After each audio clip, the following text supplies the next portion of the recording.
story time. How my mom's neighbor ran into her house with his car.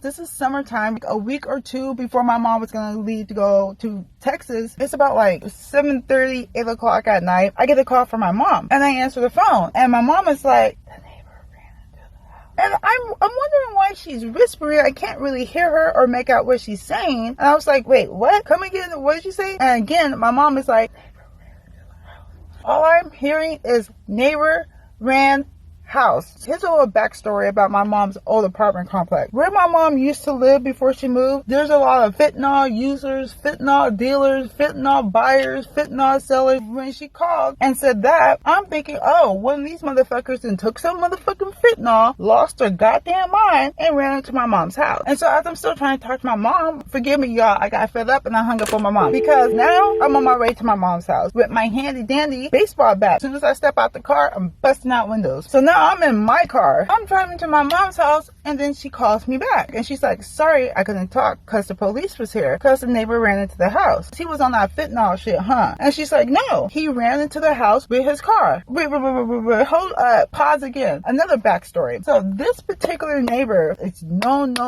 as the bad driver of the apartment complex, hands down. If you lived there and you woke up and you seen a mysterious dent or scratch on your car that wasn't there before, you already know who it was. You might not have seen him, but you know it was his ass. She didn't even need to say who the neighbor that ran to the house was. We know who the fuck it was. So I'm like, okay, I'm on my way. And my mom's like, no, just go home. It's been a long day. Fire department and the police just left. Come tomorrow. I was like, are you sure? She's like, come tomorrow. God damn it. I was like, okay. When I say I was up bright and early, I mean, we know he's a bad driver, but come on, bro. You can't be that fucking bad. I get to my mom's house. I pulled in and I'm like, this motherfucker then ran into the side of my mom's apartment with his motherfucking car. How the fuck did he? And I look to the left. What the fuck happened to the fence? I get out of my car and I walk up my mom's apartment wall. And I'm just like, wow. I'm literally outside, but I can see everything up in her shit. So I go inside my mom's apartment. You guys know how we all go to a friend's house or a family member's house and we all have that one spot. We sit there, we sleep there, we chill there. If we come over there and someone's in our spot, then they need to get their ass up and go sit somewhere else because that's our spot. Where this motherfucker neighbor hit, he hit smack dead in the middle of my spot. Above my spot at my mom's house, she has this big glass wood cabinet hanging on the wall. Heavy ass shit. If I was at my mom's house and that motherfucker hit the wall, I would have been right smack in the middle of that impact. And then that little cabinet glass thing she has on the wall would have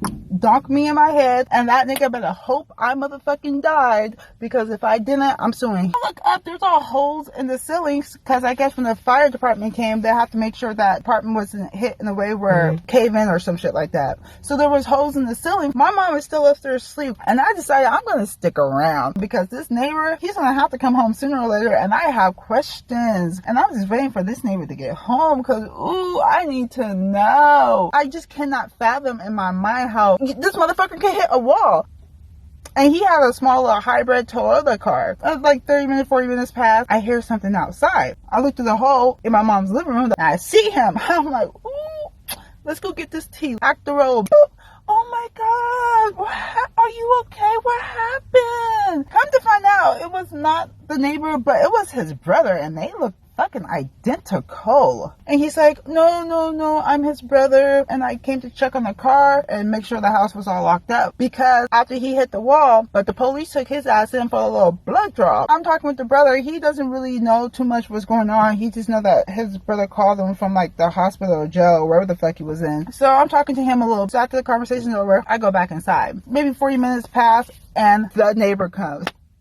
Now the real tea's here. I go out there. Oh my God, what happened? This is what the nigga told me. I guess he said he was really tired, but he wasn't on nothing, right? Anyway, he said, I came home and I parked the car into the parking space, had his foot on the brake, and the car turns off. I thought the car was off, and so I got out. And when I got out the car, I realized, oh shit, the car is still on. So I jumped back in and I went to go slam on the brake, but it wasn't the brake, it was the gas. And so that's how I went up and over that concrete barrier into the side wall. And so he's like, oh shit. And now he has to get the car back over the concrete barrier and out of the wall. He put the car in reverse to step on the gas really hard to make it over that concrete block. And when he did that, the car shot back and hit the fence. He was like, oh my God. And that's when he went to go knock on my mom's door. He said the police took him down to the hospital to do a blood draw, held him overnight. They released him that morning. And I'm like, okay, well, I'm happy to hear that you're safe and, you know, my family's safe. But in my head, you guys, I'm thinking, why the fuck you lying? He had the audacity, the nerve, the willpower, the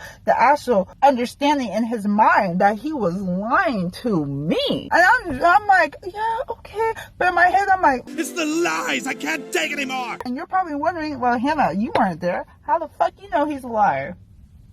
There's two things I know for a fact that makes that nigga a liar. Number one, my mom has a camera in her backyard that faces the parking lot. Granted, you can only record if you have one of those plans that comes with the little security camera app, but it sporadically takes pictures of everything that's moving in front of the camera. And another reason I know this nigga's lying is because his car is just like my mom's car. And I drove my mom's car a million motherfucking times to know how that motherfucking shit works when it's in drive. Granted, different make, different model, and probably different year. Let's go over his story. He said he parked the car first, he had his foot on brake, and he thought the car was off. Well, that's unbelievable. With my mom's car and his car, stop the car for any reason whatsoever while the car is still in drive, the car turns off. Less than a second after your foot goes like beep off that brake, that car's coming back to life. There's no mistake in that shit. You can barely hear the shit, but you can still hear it. Lie number one. So how the fuck you can make it all the way out the car before you realize your car was on still? Second line. Okay, let's say that part of his story was true. The parking lot is flat like this. There's a barrier in front of the parking spot, and then across from him is the fence behind him. If he didn't realize his car was on until he got all the way out of the car, the most his car would do is like inch forward or inch backward. It's not going to be moving super fast because the car was in the stop position when it came back on, and the surface it was on was flat. I'm just throwing out facts. He jumped back in the car. He thought the gas was the brake, and he slammed on the gas that caused him to go over that barrier. I'm still having a hard time believing that, and I'm going to show you guys a picture of my mom's parking lot where she used to live. This is the barrier.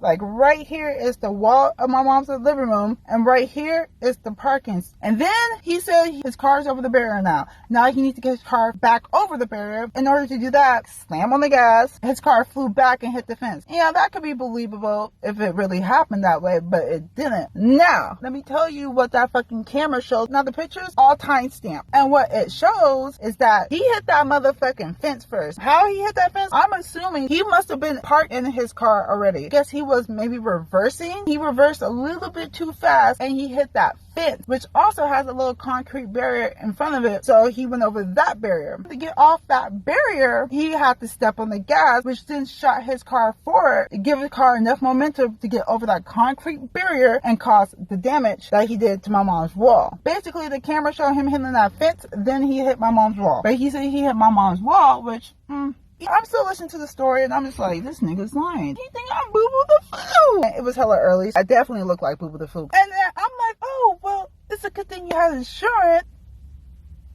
And he was like, yeah, see, the thing was, I thought I paid my insurance, but the check didn't go through, or he didn't have enough money in the bank. I forgot. He thought he had insurance, but he had no insurance. Fast forward, boop, my mom went to Texas. Fast forward again, my mom come back from Texas. Summer's over. It's raining now. The wall's repaired, but every time it rains, so there's like a waterfall coming through her fucking ceiling. So she'll call the maintenance. They come out, they fix it. A few rain showers later, another waterfall. I don't blame the neighbor that hit my mom's wall for the waterfall in her living room. He didn't cause that motherfucking leak in that living room, because I moved in with my mom when she first moved into that apartment, which either 1998 or the early 2000s. That shit always leaked. Granted, it never leaked that bad. Now, what I do believe that when he hit that wall, he made it a lot worse. When my mom's calling housing, they try to blame it on his ass. Housing no good goddamn will. He did not cause that leak. It got so bad, my mom had to move. It wasn't a bad thing she had to move because she was having knee surgery. Nonetheless, she did have to move because now, getting black mold. So long story short, my mom moved 6 months, maybe a year later. She got a letter from her insurance company. I'm just going to give you a summed up version in my own words what they said in the letter. He said he ain't paying a goddamn thing when he know damn well he hit that wall. So we're going to take his ass to court. So just hang tight. Long story short, it's a still ongoing court case because that motherfucker is not trying to pay. And I think his ass flew back to Africa. And I'm not even joking or talking shit. I think he left and fled back to Africa because I remember him saying that to my mom or me that he was going to go back to Africa. If anybody's wondering how come I didn't bust out his car windows with the baseball bat, for a couple of reasons. One, his shit was fucked up. And two, my family wasn't hurt. And my mom was like, I'm not even mad at him. I just feel bad for him. My mom's a bigger person than me though. That's all I can say. So you guys, that is all for this story time. Make sure you hit that like button. If you're not following or subscribed to me, make sure you hit that follow and or subscribe button. And let's not forget, sharing is caring. So for free to share any of my content you like. On that note, stay safe. Stay healthy. But the most important one of them all, every time he gets behind the wheel of his car, no one is safe.